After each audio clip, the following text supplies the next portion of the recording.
Hello everyone, कैसे हो। सबसे पहले तो आप सभी का माय साइंस एकेडमी में स्वागत है दोस्तों।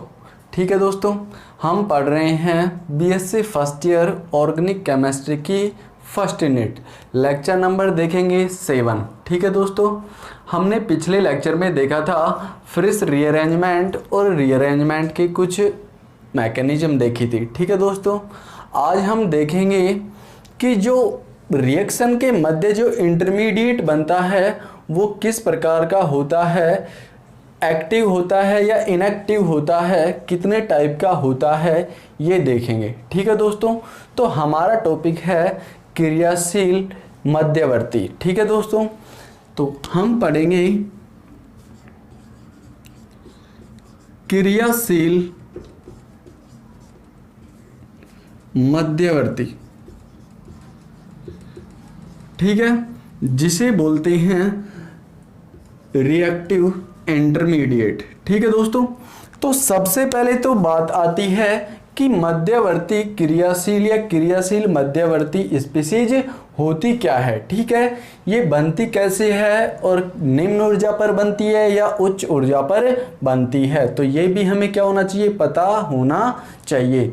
तो सबसे पहले इसकी डेफिनेशन देखेंगे कि जब दो या दो से अधिक पदों में कोई रासायनिक अभिक्रिया संपन्न होती है तो दो या दो से अधिक संक्रमण अवस्थाएं बनती हैं। ठीक है, इन संक्रमण अवस्थाओं के मध्य जो निम्न ऊर्जा की जो स्पीशीज बनती है उस स्पीशीज को ही हम क्या कहते हैं, क्रियाशील मध्यवर्ती कहते हैं। ठीक है दोस्तों, यहाँ पर देखते हैं, अगर डायग्राम से समझ सकते हैं कि ये अपना क्या है, एक डायग्राम। यहाँ पर ये बात करते हैं इसकी, तो यहाँ पर क्या होगा, कोई भी रिएक्टेंट, ठीक है, जो अभिक्रिया में भाग लेगा और यहाँ पर कौन बनेगा, यहाँ पर प्रोडक्ट का निर्माण होगा। ठीक है, अब जो ये यहाँ पर क्या है, ये स्टेज है, ये तो कहलाती है ट्रांजिशन स्टेट, संक्रमण अवस्था। ठीक है, अब को बात करें कि ऐसे रिएक्शन जो दो या दो से अधिक पदों में संपन्न होती है, ठीक है, जिनमें दो या दो से अधिक क्या बनती हैं, संक्रमण अवस्थाएं बनती हैं। तो ये क्या हो गई, संक्रमण अवस्थाएं।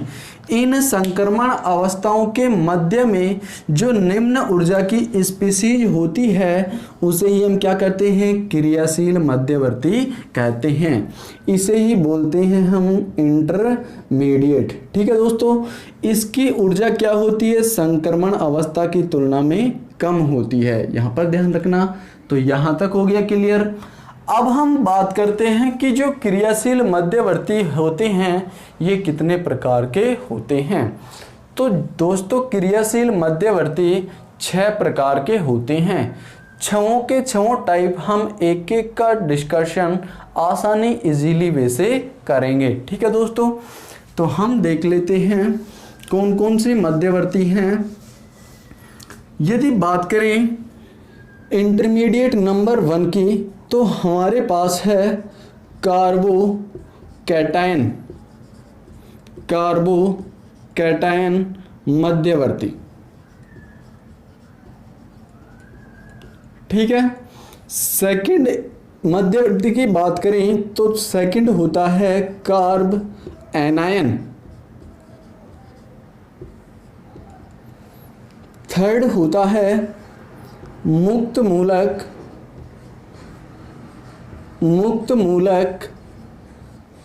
मध्यवर्ती। नंबर 4 होता है कार्बीन मध्यवर्ती और नंबर 5 होता है नाइट्रीन मध्यवर्ती और लास्ट है अपना 6 नंबर बेंजाइन मध्यवर्ती।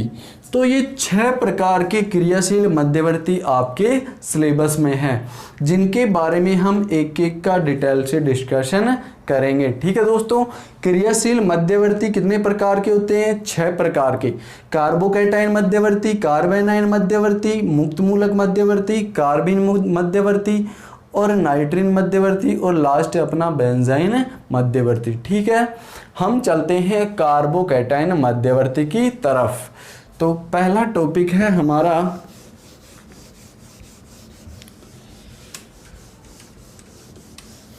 कार्बोकैटायन मध्यवर्ती। ठीक है,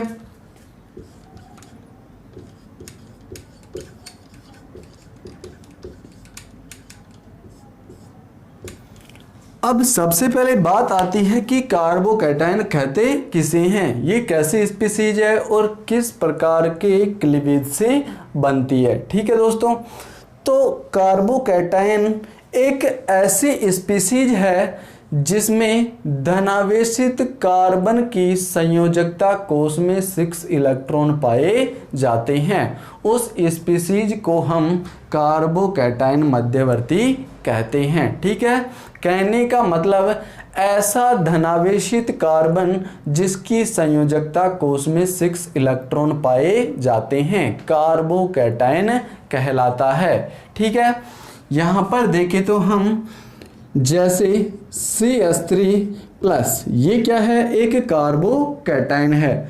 अब इसकी वैलेंस शेल की बात करें तो देखो यहाँ पर ये क्या हो गया? कार्बन हो गया, और ये क्या हो गया? CH बॉन्ड हो गया, ये क्या हो गया? CH बॉन्ड हो गया, और ये क्या हो गया? CH बॉन्ड हो गया। ठीक है, यहाँ पर इसके पास कार्बोकैटायन में वैकेंट p ऑर्बिटल पाया जाता है। ठीक है, अब बात करें तो इसके वैलेंस शेल में देखो यहाँ पर एक इलेक्ट्रॉन, ठीक है, एक इलेक्ट्रॉन यहाँ पर, कहने का मतलब सिंगल बॉन्ड का फॉर्मेशन 2 इलेक्ट्रॉनों के शेयरिंग से होता है। तो 2 इलेक्ट्रॉन इस वाले बॉन्ड के, 2 इलेक्ट्रॉन इस वाले बॉन्ड के और 2 इलेक्ट्रॉन इस वाले बॉन्ड के, तो टोटल कितने इलेक्ट्रॉन हो गए? 6 इलेक्ट्रॉन हो गए कि नहीं वैलेंस शेल में। ठीक है, तो हम कह सकते हैं कि ये क्या है? एक प्रकार का कार्बोकैटायन स्पीसीज है। ठीक है, यहाँ तक समझ में आ गया। अब ये बनता कैसे है? इधर देखो, कार्बोकैटायन का निर्माण सहसंयोजक बंध के विषमांश विखंडन से होता है। जैसे यहाँ पर देखते हैं, ये हमारे पास स्पीसीज है CH3X। ठीक है, यदि हम देखें तो इस कार्बन और हेलोजन में से हेलोजन की इलेक्ट्रोनेगेटिविटी क्या है? अधिक है। तो इस बॉन्ड का मैं क्या करूंगा? हेट्रोलाइसिस क्लीवेज। जैसे ही इसको हेट्रोलाइसिस क्लीवेज करूंगा तो बंध के दोनों इलेक्ट्रॉन कहां पर चले जाएंगे? हेलोजन परमाणु पर। तो यहां पर क्या आ जाएगा? Positive charge. तो ये बन जाएगा CH3 पॉजिटिव और ये बन जाएगा X नेगेटिव। तो हम कह सकते हैं कि हमारे पास किसका फॉर्मेशन हो गया? कार्बोकैटायन का फॉर्मेशन हो गया। कौन से विखंडन से? विषमांश विखंडन से। ठीक है दोस्तों, अब बात करते हैं कि जो ये कार्बोकैटायन है, इसमें जो ये कार्बन है इसका क्या होता है? इस धनावेशित कार्बन परमाणु का अष्टक अपूर्ण होता है। तो यहाँ पर हम एक एक पॉइंट वाइज पॉइंट डिटेल से डिस्कशन कर लेते हैं। सबसे पहले बात करें तो यहाँ पर धनावेशित कार्बन का अष्टक अपूर्ण होता है। ठीक है, धनावेशित कार्बन परमाणु का अष्टक अपूर्ण होने के कारण ही हम कार्बोकैटायन को इलेक्ट्रॉन न्यून स्पीसीज कहते हैं, या ये भी कह सकते हैं हम कि जो कार्बोकैटायन में धनावेशित कार्बन परमाणु है इसका पूर्ण अष्टक न होने के कारण ही ये इलेक्ट्रॉन स्नेही की तरह व्यवहार करता है। ठीक है, तो यहाँ पर लिख सकते हैं हम ये इलेक्ट्रॉन स्नेही की भांति व्यवहार करता है।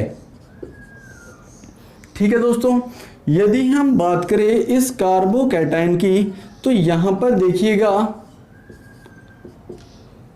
कार्बोकैटायन में जो ये धनावेशित कार्बन परमाणु है ये sp2 संकृत अवस्था में पाया जाता है। तो यहाँ पर हम लिख सकते हैं कि इसमें धनावेशित कार्बन परमाणु sp2 संकृत होता है। ठीक है, इसके बाद देखिए तो sp2 संकरण अवस्था वाले कंपाउंड की ज्यामिति कैसी होगी, समतल होगी। तो इसकी ज्यामिति होती है, ज्यामिति की बात करें तो त्रिकोणीय समतल होती है। ठीक है, ये इसकी क्या होती है, ज्यामिति होती है। तो ये बात इंपॉर्टेंट थी, इनको ध्यान में रखना है, थ्योरी के बेसिस पर लिखना है कि जो धनावेशित कार्बन परमाणु है उसका अष्टक अपूर्ण होता है, जिसके कारण कार्बोकैटायन इलेक्ट्रॉन स्नेह की भांति व्यवहार करता है। कार्बोकैटायन में कार्बन परमाणु sp2 संकृत अवस्था में पाया जाता है, जिसके कारण इसकी ज्यामिति त्रिकोण समतलीय होती है। ठीक है दोस्तों, इसके बाद हम देखते हैं इसके स्ट्रक्चर की। तो इसके स्ट्रक्चर होती है ये दोस्तों, ये इसकी स्ट्रक्चर होती है, ये बनता है 120 डिग्री का एंगल होता है। ठीक है, ज्यामिति की बात करें तो त्रिकोण समतलीय। ठीक है, इसके बाद बात करते हैं कि कार्बोकैटायन कितने प्रकार का होता है। ठीक है दोस्तों, तो चलते हैं अगले टॉपिक की तरफ।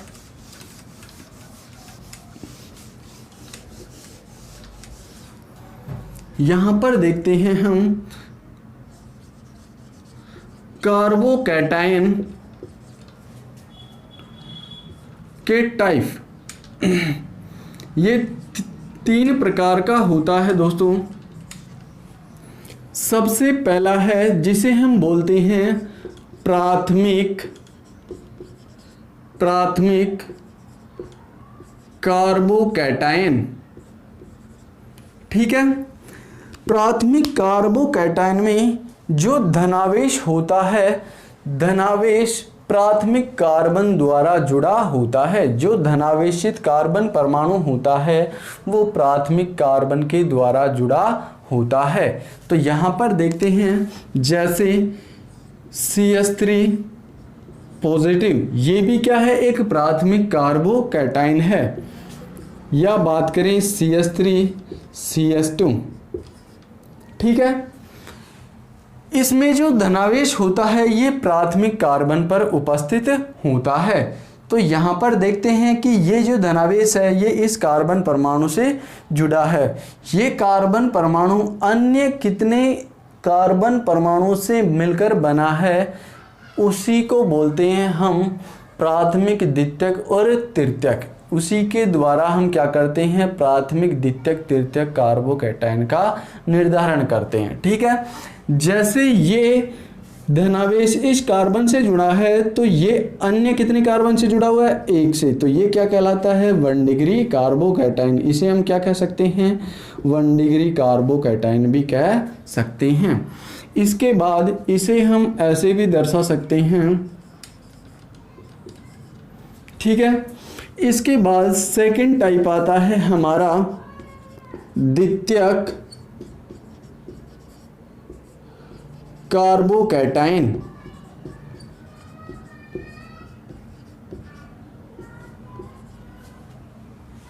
द्वितीयक कार्बोकैटायन में जो धनावेश होता है वो द्वितीयक परमाणु पर उपस्थित होता है। जैसे यहाँ पर एग्जाम्पल देखते हैं CH3 CH CH3, यहाँ पर पॉजिटिव। अब जो ये धनावेश इस कार्बन पर है, ये कार्बन अन्य कितने कार्बन से मिला हुआ है, 2 से। तो इसे क्या बोल सकते हैं, 2 डिग्री कार्बोकैटायन।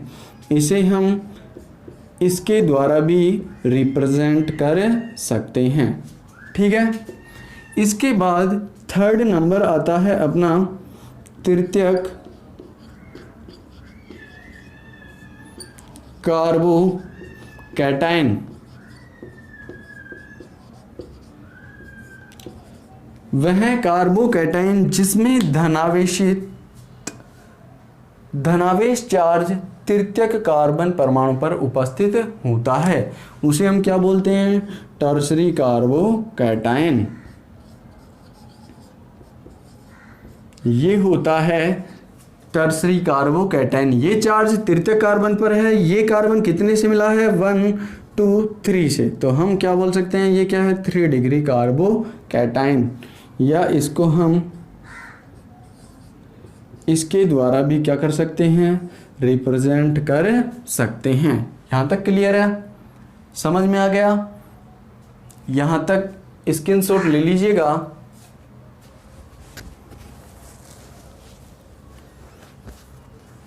इसके बाद हम देखते हैं ये क्या हो गए? कार्बोकैटायन के टाइप। कितने टाइप का होता है कार्बोकैटायन? 3 प्रकार का होता है। प्राथमिक कार्बोकैटायन, इसके एग्जाम्पल ये द्वितीयक कार्बोकैटायन और तृतीयक कार्बोकैटायन। इसको इसके द्वारा क्या किया जाता है? रिप्रेजेंट किया जाता है।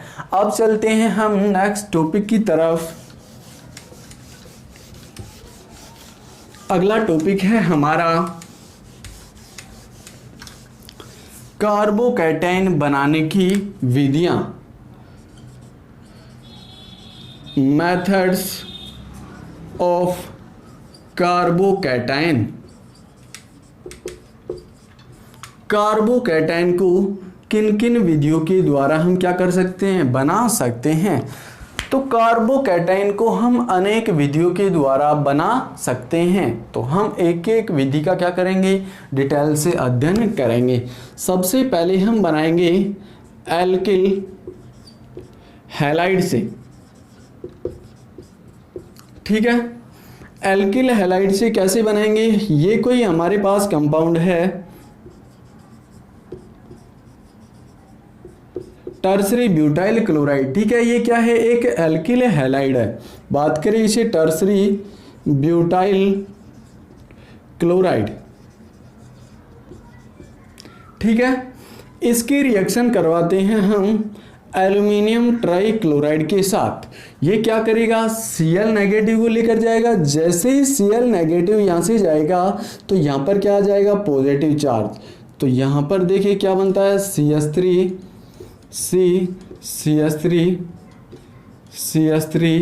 पॉजिटिव और ये बनता है AlCl4 माइनस। तो यहाँ पर एल्किल हैलाइड के द्वारा किसका फॉर्मेशन हो गया? 3 डिग्री कार्बोकैटायन का। ठीक है दोस्तों, तो ये एक कार्बोकैटायन बनाने की क्या थी? विधि थी। ठीक है, इसके बाद सेकंड देखते हैं हम अल्कोहल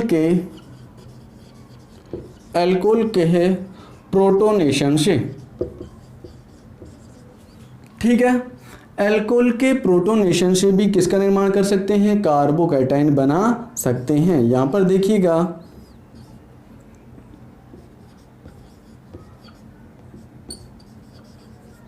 ये हमारे पास अल्कोहल है। ठीक है, इस ऑक्सीजन के पास क्या होंगे? Lone pair. यदि इसकी रिएक्शन इसका क्या करा दे? प्रोटोनीकरण करवा दे तो H+ क्या करेगा? ऑक्सीजन एक्सेप्ट करेगा और यहाँ पर क्या बनाएगा?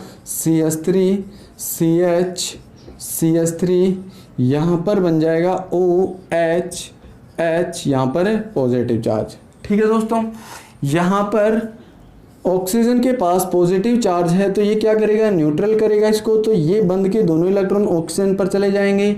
यहाँ पर क्या बाहर निकलेगा? H2O बाहर निकलेगा और पॉजिटिव चार्ज जब यहाँ पर आ जाएगा तो यहाँ पर किसका फॉर्मेशन होगा? कार्बोकैटायन का फॉर्मेशन होगा। तो ये क्या है? 2 डिग्री कार्बोकैटायन। ठीक है दोस्तों, यहाँ तक समझ में आ गया? यहां तक समझ में आ गया? तो ये क्या था? अल्कोहल से कार्बोकैटायन का फॉर्मेशन। कितने मेथड हो गए? 2 मेथड हो गए। एल्किल हैलाइड के द्वारा कार्बोकैटायन का फॉर्मेशन और अल्कोहल के प्रोटोनीकरण द्वारा कार्बोकैटायन का फॉर्मेशन। ठीक है, नेक्स्ट चलते हैं हम थर्ड मेथड की तरफ।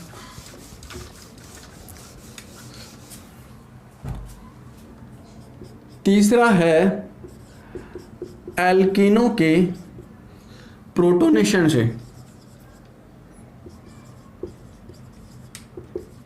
ठीक है, यदि हम एल्कीनों का भी प्रोटोनेशन करवाते हैं तो भी हमें कार्बोकैटायन का फॉर्मेशन प्राप्त होता है। देखते हैं रिएक्शन द्वारा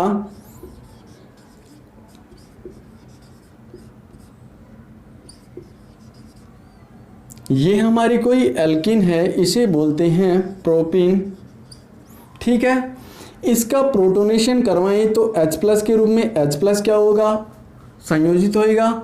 जैसे यहाँ पर देखिए प्लस आई इफेक्ट लगा है तो ये बॉन्ड की डायरेक्शन इधर होएगी, बंद के दोनों इलेक्ट्रॉन यहाँ पर आएंगे, इस पर आएगा नेगेटिव चार्ज और यहाँ पर आएगा पॉजिटिव चार्ज। ठीक है, ये नेगेटिव चार्ज H+ को एक्सेप्ट करेगा और CH3 ग्रुप में क्या हो जाएगा, कन्वर्ट हो जाएगा। तो यहाँ पर क्या बना, ये पॉजिटिव चार्ज और ये क्या बना, CH3। ठीक है, तो यहाँ पर भी किसका फॉर्मेशन होता है, कार्बोकैटायन का, 2 डिग्री कार्बोकैटायन। ठीक है, ये किसके द्वारा होता है, एल्कीन के प्रोटोनेशन के द्वारा।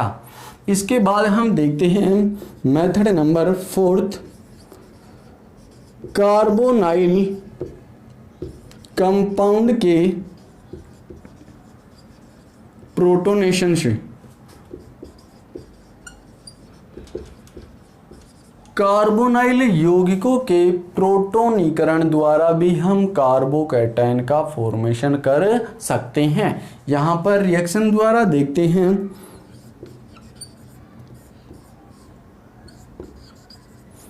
ये हमारे पास क्या है, एसीटोन। ठीक है दोस्तों, इसे हम क्या बोल सकते हैं, कार्बोनिल कंपाउंड। ये क्या रहा, कार्बोनिल कंपाउंड। ठीक है, इसका प्रोटोनेशन करवाते हैं H+ के साथ, तो यहाँ पर देखते हैं ऑक्सीजन के पास क्या पाए जाते हैं, लोन पेयर। ये क्या करेंगे, H+ को एक्सेप्ट करेंगे और क्या बनाएंगे, OH बॉन्ड बनाएंगे। ठीक है, यहाँ पर पॉजिटिव चार्ज आएगा, इसको न्यूट्रल करने के लिए ये दोनों इलेक्ट्रॉन यहाँ पर जाएंगे और यहाँ पर क्या आ जाएगा, पॉजिटिव चार्ज। तो यहाँ पर भी किसका फॉर्मेशन होता है, कार्बोकैटायन का फॉर्मेशन होता है। ठीक है, इस प्रकार से हम कार्बोनिल कंपाउंड के द्वारा कार्बोकैटायन का भी निर्माण कर सकते हैं। ठीक है, इसके बाद चलते हैं हम नेक्स्ट मेथड की तरफ।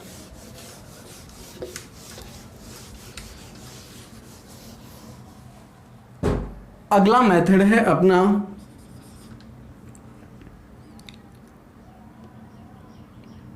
एमिनो के द्वारा, एमिनो के द्वारा। ठीक है, एमीन कंपाउंड के द्वारा भी हम क्या कर सकते हैं, कार्बोकैटायन का फॉर्मेशन कर सकते हैं। किस प्रकार से, एक बार देखिएगा, यदि हमारे पास कोई भी एमीन कंपाउंड है, ये है अपने पास एथेन एमीन, इसकी रिएक्शन करवाते हैं हम NaNO2 प्लस HCl के प्रेजेंस में, तो ये NH2 समूह N2 प्लस और Cl माइनस में कन्वर्ट हो जाता है। यहाँ पर ये इसमें कन्वर्ट हो जाता है। जैसे ही हम इसे हीट करते हैं, यहाँ से N2 गैस बाहर निकलती है और Cl माइनस बाहर निकलता है और यहाँ पर क्या बच जाता है, CH3 CH2। वो कैसे आता है, यहाँ पर ये न्यूट्रल हो जाता है और यहाँ पर पॉजिटिव चार्ज आ जाता है, तो इसे बोलते हैं 1 डिग्री कार्बोकैटायन। ठीक है दोस्तों, तो कहने का मतलब एमिनो के द्वारा भी हम कार्बोकैटायन का क्या कर सकते हैं, फॉर्मेशन कर सकते हैं। यहाँ तक समझ में आ गया। ठीक है, इसके बाद हम चलते हैं कार्बोकैटायन के स्थायित्व व क्रियाशीलता की तरफ। ठीक है, अगला टॉपिक है हमारा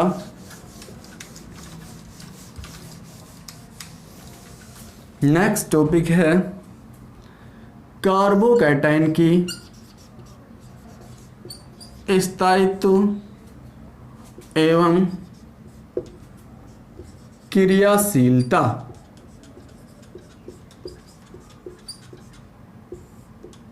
ठीक है, कार्बोकैटायन का स्थायित्व व क्रियाशीलता, इसे बोलते हैं स्टेबिलिटी एंड रिएक्टिविटी।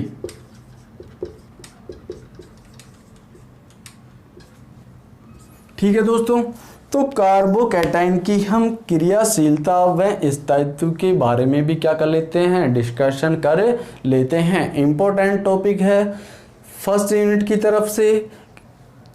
ध्यान रखना दोस्तों, इस यूनिट में 6 इंटरमीडिएट हैं, इनमें से 2 इंटरमीडिएट हर साल यूनिवर्सिटी एग्जाम में पूछे जाते हैं, चाहे मत्स्य यूनिवर्सिटी हो चाहे आपकी राजस्थान यूनिवर्सिटी हो। ठीक है, तो हमें 2 इंटरमीडिएट तो क्या करने हैं, कंटिन्यूसली अच्छी तरीके से प्रिपेयर करने हैं। ठीक है, बात आती है कि कार्बोकैटायन की स्टेबिलिटी और रिएक्टिविटी की। ठीक है, यहाँ पर सुनिएगा कि यदि धनावेशित कार्बोकैटायन पर धनावेश की मात्रा बढ़ती है या धनावेश का मान बढ़ता है तो क्रियाशीलता बढ़ती है और स्थायित्व क्या होता है, घटता है। जबकि कार्बोकैटायन पर धनावेश का मान घटता है तो क्रियाशीलता घटती है तथा स्थायित्व क्रम बढ़ता है। ठीक है दोस्तों, ये चीज़ ध्यान रखना। मैंने क्या कहा आप लोगों को कि यदि कार्बोकैटायन पर धनावेश का मान बढ़ता है तो क्रियाशीलता बढ़ती है और स्थायित्व घटता है, जबकि कार्बोकैटायन पर धनावेश का मान घटता है तो क्रियाशीलता घटती है और स्थायित्व क्या होता है, बढ़ता है। ठीक है, यदि हम कार्बोकैटायन के स्थायित्व के बारे में बात करें तो इसको 2 कारक प्रभावित करते हैं। कार्बोकैटायन के स्थायित्व को कौन कौन से कारक प्रभावित करते हैं? पहला कारक है प्रेरणिक प्रभाव, इसे बोलते हैं इंडक्टिव इफेक्ट। सेकंड है अति संयुग्मन प्रभाव, इसे बोलते हैं हाइपर कॉन्जुगेशन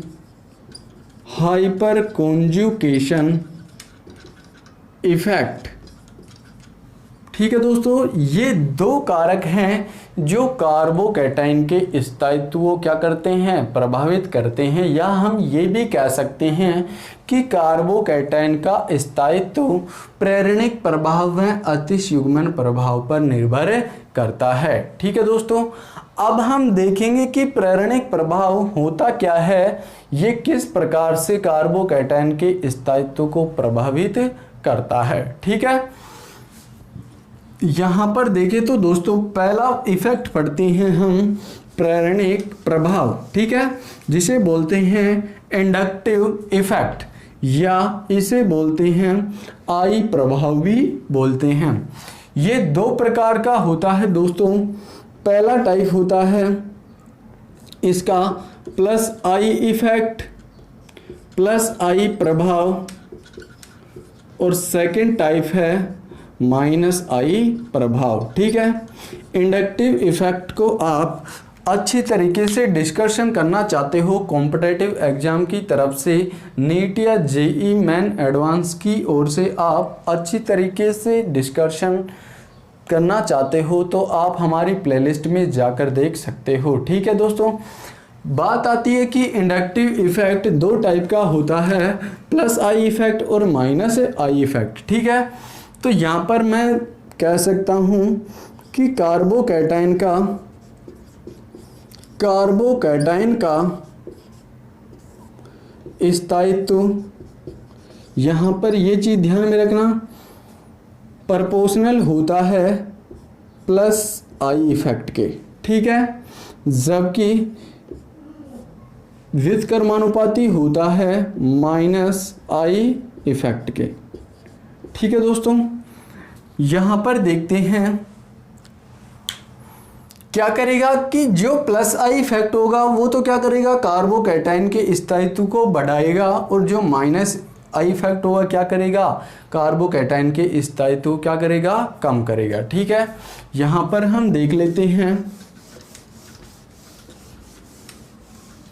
जैसे यहाँ पर कुछ एग्जाम्पल लिख रहा हूँ मैं, CH3 positive, CH3, CH2 positive, CH3, CH, CH3 positive, और ये है CH3, CH, CH3, CH3 positive. ठीक है दोस्तों, ये कार्बोकैटायन है। ठीक है, इनमें हमको कार्बोकैटायन के स्थायित्व के बारे में बताना है। इसे बोलते हैं मैथिल कार्बोकैटायन। ठीक है, इसे बोलते हैं एथिल कार्बोकैटायन, इसे बोलते हैं आइसोप्रोपिल, आइसोप्रोपाइल कार्बोकैटायन, और इसे बोलते हैं टर्सरी ब्यूटाइल कार्बोकैटायन। ठीक है दोस्तों, यहाँ तक समझ में आ गया। ठीक है, यहाँ तक हो गया। ये कार्बोकैटायन है। अब इनमें हमें देखना है कि कौन सा कार्बोकैटायन अधिक स्थायी है, कौन सा कार्बोकैटायन है कम स्थायी है। ठीक है दोस्तों, यहाँ पर हम देखते हैं किसके द्वारा हम देख रहे हैं, प्रारणिक प्रभाव के द्वारा देखते हैं। ये कार्बोकैटायन है, इसमें कोई भी मिथाइल समूह नहीं जुड़ा हुआ है। ठीक है, तो सबसे पहले ये देखेंगे। इसके बाद इस कार्बोकैटायन को देखो तो इस पर क्या जुड़ा हुआ है, एक क्या जुड़ा हुआ है, मिथाइल समूह। तो इसका क्या होगा दोस्तों, प्लस आई इफेक्ट लगेगा इस कार्बोकैटायन पर। जैसे ही प्लस आई इफेक्ट लगेगा तो ये क्या करेगा, इलेक्ट्रॉन रिलीजिंग करेगा, इलेक्ट्रॉन देगा, तो इसके पॉजिटिव चार्ज को क्या करेगा, कम करेगा। और जैसे ही जो कारक पॉजिटिव चार्ज को कम करेगा वो इसकी स्टेबिलिटी को क्या कर देगा, इंक्रीज कर देगा। ठीक है, बात करें इस कार्बोकैटायन की तो इसमें 2 मिथाइल समूह लगे हुए हैं, तो प्लस आई इफेक्ट लगेगा, इसका भी प्लस आई इफेक्ट लगेगा, और इस वाले का भी क्या लगेगा, प्लस आई इफेक्ट लगेगा। तो ये दोनों मिथाइल समूह क्या करेंगे, इलेक्ट्रॉन रिलीजिंग करेंगे, तो इसके पॉजिटिव चार्ज को क्या कर देंगे, और भी कम कर देंगे, और इसकी स्टेबिलिटी को क्या कर देंगे, इंक्रीज कर देंगे। यहाँ पर देखें तो इसके द्वारा भी प्लस आई इफेक्ट, इसके द्वारा भी और इसके द्वारा भी। ठीक है, तो यहाँ पर 3 मिथाइल समूह लगे हुए हैं, तो प्लस आई इफेक्ट और भी अधिक लगेगा। तो हम कह सकते हैं जितना ज़्यादा धनावेशित कार्बन पर प्लस आई इफेक्ट लगता है उसका स्थायित्व क्रम उतना ही अधिक बढ़ता है। तो सबसे ज़्यादा क्या होगा, इसकी स्टेबिलिटी होगी, उसके बाद इसकी होगी, और उसके बाद एंड देन इसकी। ठीक है, समझ में आ गया। क्योंकि यहाँ पर एक मिथाइल समूह लग रहा है तो प्लस आई इफेक्ट एक मिथाइल के द्वारा लग रहा है, यहाँ पर 2 मिथाइल लग रहे हैं, यहाँ पर 3 मिथाइल समूह लग रहे हैं। समझ में आ गया यहाँ तक। इसके बाद नेक्स्ट एग्जाम्पल देखें तो यहाँ पर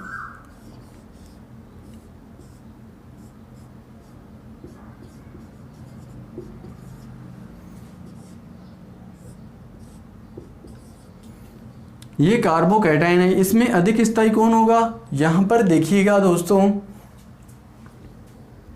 यहां पर ये अधिक स्थायी होगा। क्यों, क्योंकि यहां पर देखिएगा यदि इसके रेजोनेटिक स्ट्रक्चर बनाएं तो क्या बनेंगी, 2 ही बनेंगी। ठीक है, जबकि इसकी बात करें तो इसमें अधिक सारी रेजोनेंस बनेंगी।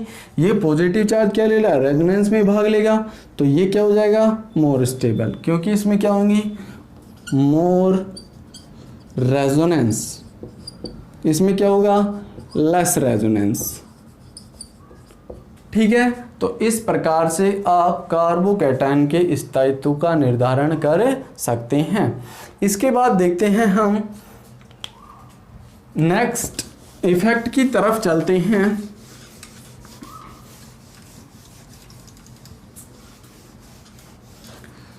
सेकंड इफेक्ट है हमारा अतिश युग्मन।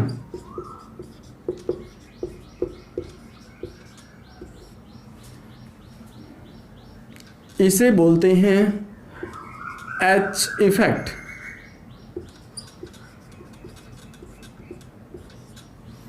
ठीक है दोस्तों, तो यहां पर भी देखते हैं अतिश युग्मन। इसमें देखते हैं कि ये एक रेजोनेंस प्रकार का, अनुनाद प्रकार का ही क्या है, इफेक्ट है। ठीक है, इसमें क्या होता है कि अल्फा हाइड्रोजन अनुनाद में भाग लेते हैं और एक से अधिक अनुनादी संरचनाएं बनती हैं। और ये आप जानते हो, जिस कंपाउंड की जितनी ज़्यादा रेजोनेंटिक स्ट्रक्चर होंगी वह कंपाउंड उतना ही क्या होता है, अधिक स्थायी होता है। जैसे यहाँ पर देखिएगा, जैसे CH3 CS प्लस, ठीक है, यहाँ पर बात करें CH3 CS2, इसकी बात करें तो CH3 CH CH3, और यहाँ पर बात करें CH3 CH3 CH3 पॉजिटिव। ठीक है, इन कंपाउंडों में कार्बोकैटायन का क्या बताना है, स्थायित्व क्रम बताना है। तो यहाँ पर समझिएगा किसके इफेक्ट के द्वारा बता रहा हूँ मैं, किसके आधार पर, अतिश युग्मन के आधार पर। तो यहाँ पर सबसे पहले तो हमें क्या देखना है, सिस्टम देखना है कि पॉजिटिव चार्ज कौन से कार्बन से जुड़ा हुआ है, उसे हम कहेंगे सिस्टम। तो इसको क्या बोलेंगे हम, सिस्टम। इसके द्वारा अन्य कोई कार्बन परमाणु नहीं जुड़ा हुआ है। ठीक है, तो इसमें अल्फा कार्बन क्या है, 0 है, अल्फा हाइड्रोजन क्या है, 0 अल्फा हाइड्रोजन। यहाँ पर देखें तो ये क्या हो गया, अपना सिस्टम। ठीक है, इसके द्वारा अल्फा कार्बन जुड़ा हुआ है और अल्फा कार्बन से जुड़े हुए हाइड्रोजन है अल्फा हाइड्रोजन। तो इसे बोल लीजिए, यहाँ पर कितने हैं, 3 अल्फा हाइड्रोजन। ठीक है, इसके बाद इसमें देखें तो यहाँ पर ये क्या है, सिस्टम, ये अल्फा कार्बन, ये भी अल्फा कार्बन, तो 3 अल्फा हाइड्रोजन, 3 यहाँ पर कितने हो गए, 6 अल्फा हाइड्रोजन। ठीक है, यहाँ पर बात करें तो 3 इधर, ये सिस्टम 1 2 3, तो यहाँ पर कितने, 9 अल्फा हाइड्रोजन। ठीक है, तो यहाँ पर देखो, जितने ज़्यादा अल्फा हाइड्रोजन होंगे उतने ही ज़्यादा क्या बनेंगे, रेजोनेटिक स्ट्रक्चर बनेंगे, और कंपाउंड उतना ही ज़्यादा क्या होगा, स्थायित्व ग्रहण करेगा। यहाँ पर देखते हैं, यदि स्थायित्व क्रम की बात करें तो इधर देखो, यहाँ पर ये क्या होता है, इसकी बात करता हूँ मैं। इसे मैं ऐसे लिख सकता हूँ क्या, CH3, यहाँ पर देखिएगा H C H H C positive, ये। ठीक है, मैंने इसको खोल दिया है। यहाँ पर देखो कि ये क्या है कि जैसे ही यहाँ पर पॉजिटिव चार्ज है, बंद के दोनों इलेक्ट्रॉन यहाँ पर आ जाएंगे, तो यहाँ पर क्या बचेगा, पॉजिटिव चार्ज बचेगा। तो नेक्स्ट रेजोनेंस क्या बनेगी, यहाँ पर देखिएगा, यहाँ पर देखो ये पॉजिटिव चार्ज हो जाएगा H प्लस, यहाँ पर क्या बना, CH डबल वन CH, ये बना। इस प्रकार से सेकंड क्या हो जाएगा, अब ये वाला भाग ले लेगा। ठीक है, यहाँ पर देखो एक क्या ले लेगा, एक अब ये वाला भाग ले लेगा। तो यहाँ पर क्या बनेगी, नेक्स्ट स्ट्रक्चर इसकी, यहाँ पर बनेगी HCH positive H double one CH, ये बनेगी। इसके बाद तीसरा अल्फा हाइड्रोजन भाग ले लेगा ये वाला, तो यहाँ पर क्या बनेगी, HCH positive double one CH। ठीक है, यहाँ पर हमने क्या देखा कि इसके पास 3 अल्फा हाइड्रोजन है और स्ट्रक्चर बनती है इसकी 4 रेजोनेटिक स्ट्रक्चर, या आप कह सकते हो कि इसके 3 रेजोनेटिक स्ट्रक्चर। तो जितने अल्फा हाइड्रोजन होंगे उतनी ही क्या बनेंगी, अनुनादी संरचनाएं बनेंगी, और उतना ही क्या हो जाएगा, कार्बोकैटायन स्थायित्व बढ़ता जाएगा। यहाँ पर देखिए तो इसमें क्या है 0, इसमें क्या है 3 अल्फा हाइड्रोजन, यहाँ पर 6 और यहाँ पर 9, तो यहाँ पर क्या बनेंगे 9 ही रेजोनेटिक स्ट्रक्चर। तो सबसे ज़्यादा स्थायित्व कौन होएगा, ये होएगा, उसके बाद ये वाला और उसके बाद एंड देन ये वाला। समझ में आ गया, क्योंकि इसके पास क्या है सबसे ज़्यादा अल्फा हाइड्रोजन, तो सबसे ज़्यादा अल्फा हाइड्रोजन जिसके पास है वही क्या बनाएगा अधिक अनुनादी संरचनाएं। ठीक है, यहाँ पर हम कह सकते हैं कि स्टेबिलिटी नंबर ऑफ अल्फा, यहाँ पर ये कह सकते हो आप hyper conjugation structure proportional to या बराबर होती हैं नंबर ऑफ अल्फा हाइड्रोजन के।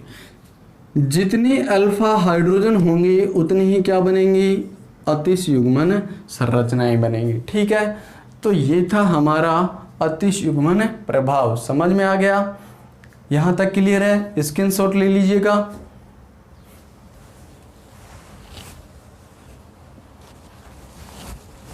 यहां तक हो गया। इसके बाद चलते हैं हम कुछ एग्जाम्पल देख लेते हैं स्टेबिलिटी के।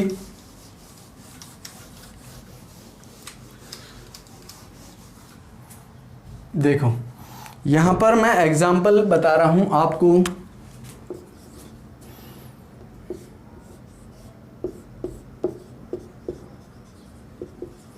बहुत ही इंपॉर्टेंट है।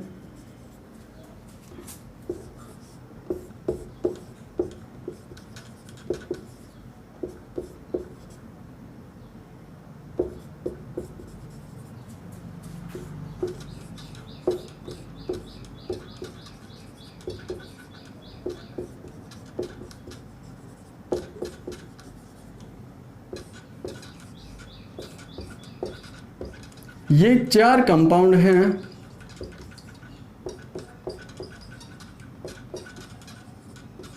इनमें हमें स्टेबिलिटी का क्या करना है, ऑर्डर बताना है। ठीक है, क्या बताना है, स्टेबिलिटी ऑर्डर।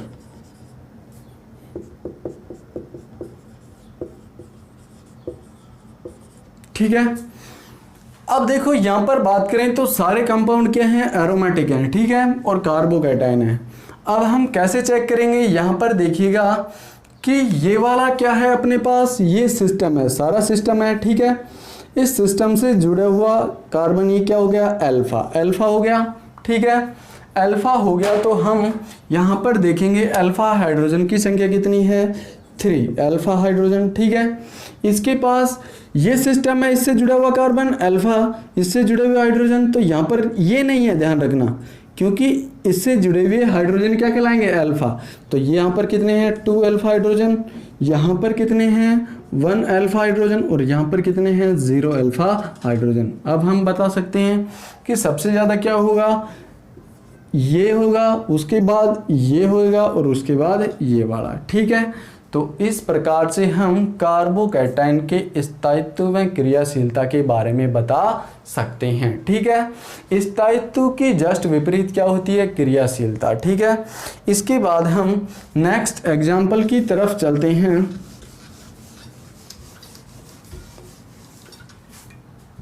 यहां पर देखिएगा एग्जाम्पल है अपने पास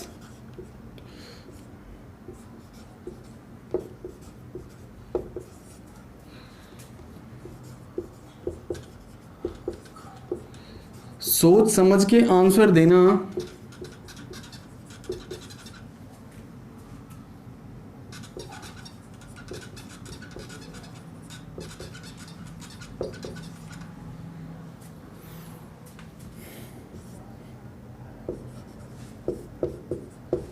ये कंपाउंड है अपने पास,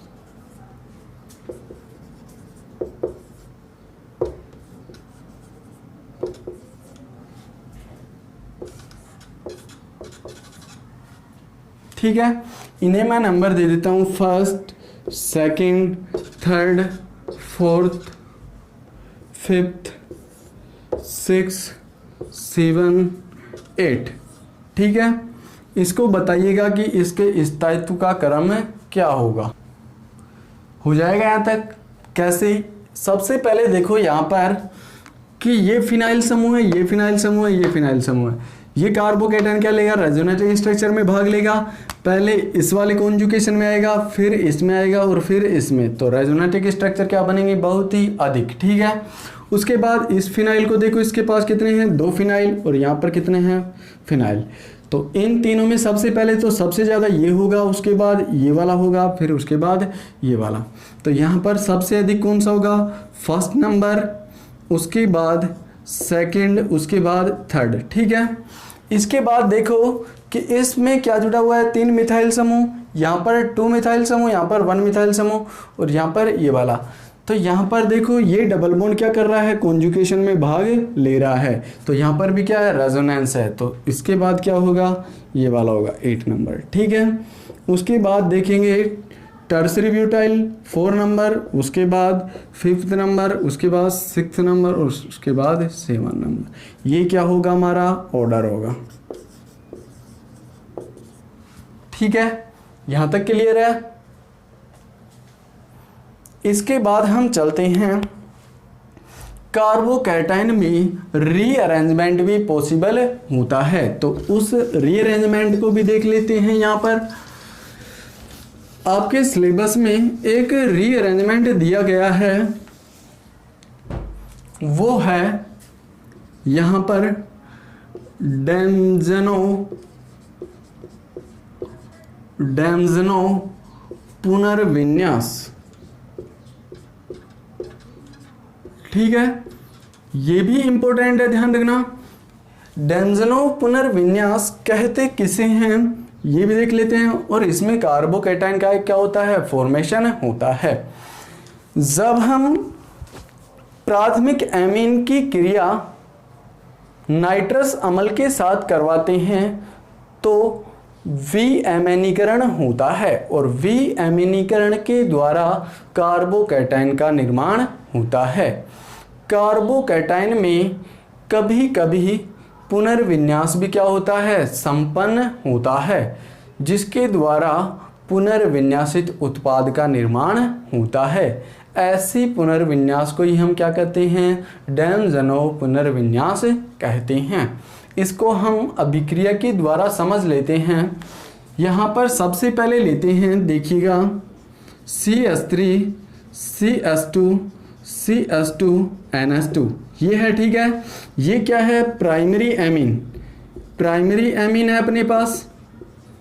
इसकी रिएक्शन यदि हम NaNO2 और HCl की प्रेजेंस में करवाते हैं तो यहाँ पर बनता है CH3 CH2 CH2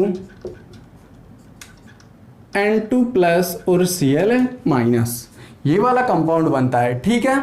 यहाँ पर देखें तो इसके बाद इसे हीट करेंगे तो यहाँ पर क्या निकलती है, N2 गैस बाहर निकलती है, और यहाँ पर क्या निकलता है, Cl माइनस। जैसे ही ये बॉन्ड ब्रेक होगा तो ये न्यूट्रल हो जाएगी और यहाँ पर क्या आ जाएगा, पॉजिटिव चार्ज आ जाएगा। तो हमारे पास किसका फॉर्मेशन हो जाएगा, कार्बोकैटायन का फॉर्मेशन हो जाता है, ठीक है। ये वाला कार्बोकैटायन बनता है, ठीक है। इसे ही बोलते हैं हम कार्बोकैटायन। ये कितने डिग्री है, 1 डिग्री, ठीक है। अब हम देखें कि कार्बोकैटायन में यदि रीअरेंजमेंट की पॉसिबिलिटी है तो रीअरेंजमेंट होगा, वो किस प्रकार से, यहाँ पर देखिएगा ये क्या होता है, रीअरेंजमेंट। यदि ये हाइड्राइड यहाँ पर शिफ्ट हो जाए तो इसे बोलते हैं 1,2 हाइड्राइड शिफ्ट। इससे क्या बनेगा, CH3 CH पॉजिटिव, और ये किस में कन्वर्ट हो जाएगा, CH3 में। यहाँ पर प्राइमरी कार्बोकैटायन था, ये कितने डिग्री बन गया, सेकेंडरी कार्बोकैटायन। इसकी रिएक्शन यदि हम H2O के साथ करवाते हैं तो यहाँ पर हमें टर्सरी अल्कोहल क्या होता है, प्राप्त होता है, ठीक है। यदि यहाँ पर हम क्या करवा दें, हीट कर दें, एलिमिनेशन करवा दें, तो यहाँ से अल्फा कार्बन हो जाएगा और यहाँ से क्या हो जाएगा, CH3 CH डबल बंद CH2, एल्कीन का भी क्या होता है, फॉर्मेशन होता है। यहाँ पर यदि डायरेक्टली क्या कर दें, H2O के साथ रिएक्शन करवा दें तो यहाँ पर किसका निर्माण हो जाएगा, प्राइमरी एल्कोहल का निर्माण हो जाता है। ठीक है, तो ये किसका निर्माण हो गया, एल्कीन का। ये किसका हो गया, एल्कोहल का, 1 डिग्री एल्कोहल, और यहाँ पर कितने डिग्री, 3 डिग्री एल्कोहल। तो इसे बोलते हैं डैम्जनो पुनर्विन्यास। ठीक है दोस्तों, यहाँ तक समझ में आ गया। यहाँ तक देखने के लिए आप सभी लोगों को धन्यवाद। दोस्तों, अगर आपके फ्रेंड्स बीएससी फर्स्ट ईयर में स्टडी कर रहे हैं तो ज़्यादा से ज़्यादा इसको शेयर करिएगा, ताकि हम आपको कंप्लीट यूनिट वाइज आपको कंटेंट उपलब्ध करा पाएँ। क्योंकि जितना ज़्यादा आप शेयर करोगे, हमारा विश्वास और कॉन्फिडेंस उतना ही क्या होता जाएगा, इंक्रीज होता जाएगा। उसी के अनुसार हम आपको उतना ही अच्छा कंटेंट क्या करवाएंगे, प्राप्त कर पाएंगे। ठीक है दोस्तों, thanks for watching this video. मिलते हैं अगले वीडियो में।